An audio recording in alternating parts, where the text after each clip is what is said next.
The year was 1942, and a young Army Air Corps sergeant from Buffalo is on an air base in India. Married just 3 weeks before, the music from his wedding is still ringing in his ears. The other ringing in his ears comes from the engine of a B-24 bomber. This was to be his routine for the next 3 years, a tour of duty working on aircraft engines with no hearing protection. That energetic young Army sergeant would later go on to have a storied career in law enforcement in the Buffalo area, and today is a vibrant 93-year-old living a very productive and independent life. But his ability to live every day back to the most was not necessarily the case a few years ago. If you haven't guessed it by now, that man is my dad, Henry Skip Scripsack. And it's no wonder that 50 years after his tour of duty, sitting and working inside engines of planes, he began to have hearing difficulties. It came on slowly at first. You're all probably very familiar with the signs. The television is turned up louder and louder.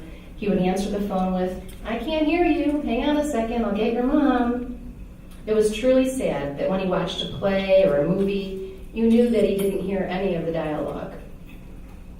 Ultimately, it became so severe that it was difficult for him to communicate with my mother and the rest of the family.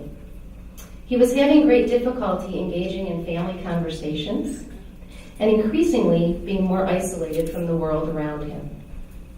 He tried several solutions over the years, but wasn't seeing much difference.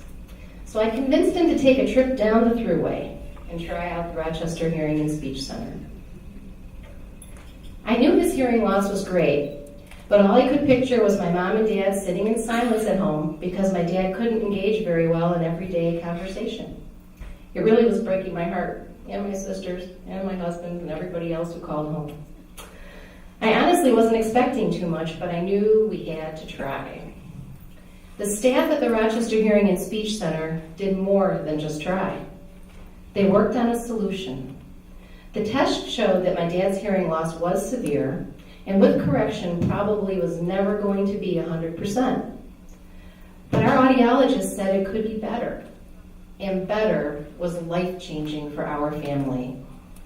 From the moment we walked in the door, from the receptionist to the audiologist, the caring staff met with my mom and dad and listened to their concerns. My parents weren't rushed. The staff took great care to make sure my dad could hear when they explained things and allowed my parents ample time to ask questions. They took time to diagnose my dad's hearing loss and customize a solution. After fitting him with hearing aids that were specifically designed for his hearing loss, a whole new world opened up for my dad. On our way home from his fitting, he said from the back seat of the car, "I can hear the turn signal." And we actually carried on an entire conversation on the way home. This was a big deal. In itself, it was amazing. I mean, we've never been able to do that before. He couldn't hear anything from the back seat, so this was big. My mom and dad, once again, now have meaningful conversations, and my dad is now able to enjoy social situations. It's wonderful to be able to call home again and actually converse with my dad. And I can't say enough about the great care and respect that the Rochester Hearing and Speech staff showed both of my parents through this process. They turned things around not only for my dad, but for our entire family. Rochester Hearing and Speech was instrumental in not only helping restore a good portion of my dad's hearing, but also restoring his quality of life.